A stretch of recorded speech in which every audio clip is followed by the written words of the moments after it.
দূর থেকে দেখলে মনে হবে এই ঝুপড়ি ঘরটি যে কোনো সময় পানিতে তলিয়ে যাবে।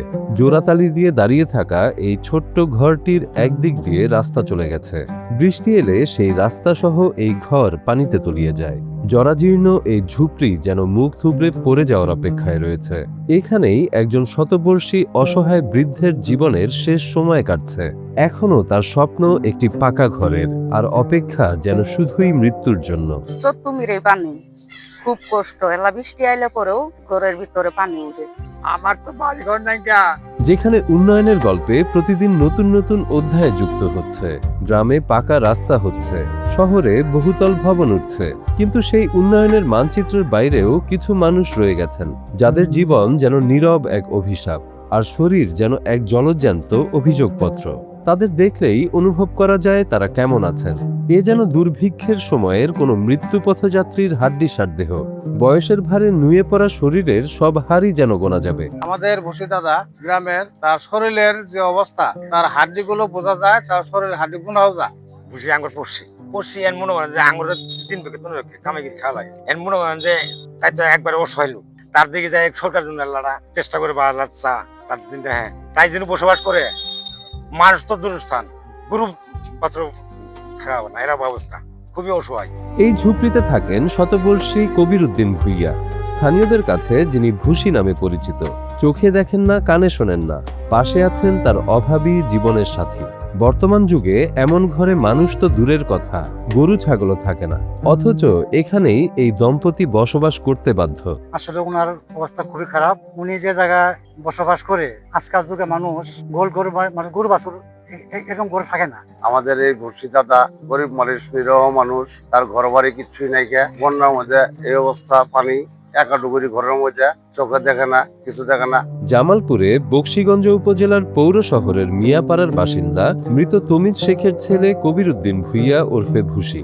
ভুসি মিয়া বয়স আর অসুস্থতায় ঠিকমতো হাঁটতে পারেন না, তবু থেমে নেই জীবনের লড়াই। ইয়ার মতন এলাকার মানুষ সবাই জানে ভুসি কিচ্ছু নাই, 100 মতন প্রায় বয়স হয়ে গেছে। হতভাগ্য এই বৃদ্ধের স্ত্রীও অসুস্থ, তার হাত পা কাঁপে। এরপরেও ক্ষুধার তাড়নায় এই অবস্থা নিয়েও অন্যের বাড়িতে কাজ করেন। স্বামীর মুখে একটু অন্ন তুলে দিতেই তার এই সংগ্রাম। সামান্য যে আয় হয় তা দিয়ে দুজনের সংসার কোনো রকমে চলে। প্রতিটা হাড় গুনা যায়, আর ভুসির বড় থরথরি কাঁপে। এখন আমার কাছে নিজের কাছে খারাপ লাগে, কি করতে পারি? আমরা তো কিছু করতে পারি না।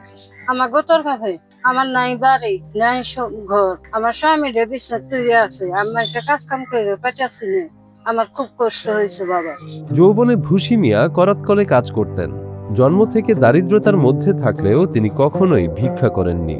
বার্ধক্যে এসে অসহায় হয়ে পড়লেও এখনো আত্মসম্মান বজিয়ে রেখে বেঁচে আছেন এ শতবর্ষী বৃদ্ধ। আমাদের ভুসি খুব গরিব ছিল, বাবাও গরিব ছিল, তার 14 বছর শুদ্ধ গরিব। সে একালে যে করাতের কাজ করত, সে গরিব থাকতো, সে কোনোদিন বিক্রি করে নাই।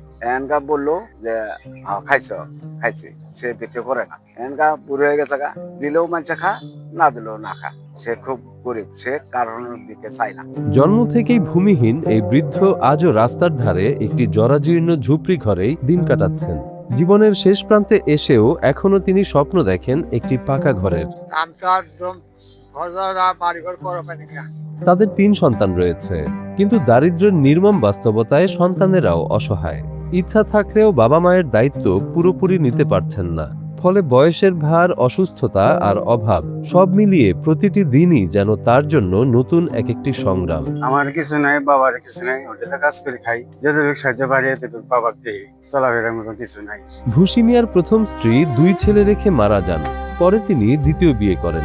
সেই দ্বিতীয় স্ত্রী তার 2 ছেলেকে লালন পালন করে বড় করেছেন।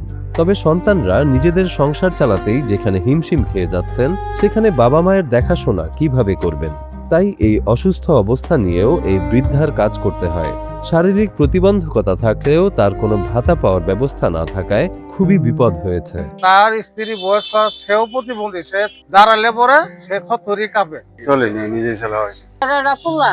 2 বছর তিনেরা আসি দুটো পোলা পাইছিলাম, একটা পোলা চলা কিরি খা আর মিস্ত্রি কাম হিরি খা, আর ছোট পোলা ওটা হুড়েলো কাম কিরি খা, ও পেটে চাকরি ওরা কিরি খায় হ্যাঁ আঙ্গুর কইতন দে উঠোনে যাই এলা খুব দিয়ে দে, ওই জলাই আমরা খাই। স্থানীয়রা মনে করেন সমাজের মানবিক মানুষের সহায়তার হাত কিংবা সরকারি কোনো বিশেষ সাহায্য পেলে এই বৃদ্ধ দম্পতি তাদের শেষ বয়সে হয়তো কিছুদিন ভালো থাকতে পারবেন। ওনার কষ্ট দেখলে আঙ্গুর ভালো লাগে না। সরকার থেকে আমার একটা আবেদন আছে, গরিব মানুষ থাকে, সরকার যেন হেল্প করে। সে অসহায় দিনটা কেটে যাবো গা। তার কোনো ঘর বাড়ি নাই, কিছু নাই, জায়গা সম্পদ নাই, হ্যাঁ সে কোনো ইনকাম করে পায় না, হ্যাঁ এই হলো তার অবস্থা। আমরা গঠন একটা ঘর আবদার করি আর তোমরাই আবদার করি, ভালো করে ঘর তো ভালো হয়ে ক্ষমতা নেই, বাবা আমি কইতো না ভালো হই, আল্লাহ দিলে সে নাম ভালো হয় এরকম, আল্লাহ তো দেন পেটে চাকরি কিনে এলাম খাই নেই, বাসে মুখ নাড়ি নেই, বাবা আমি আর কই হম। এই অসহায় বৃদ্ধের শেষ বয়সের সবচেয়ে বড় চাওয়া একটা নিরাপদ আশ্রয়। শতবর্ষী এই বৃদ্ধের নীরব চোখ যেন শুধু এই একটা প্রশ্নই রেখে যায়, এই চাওয়া আদৌ সত্যি হবে কিনা তা অজানা। সরকার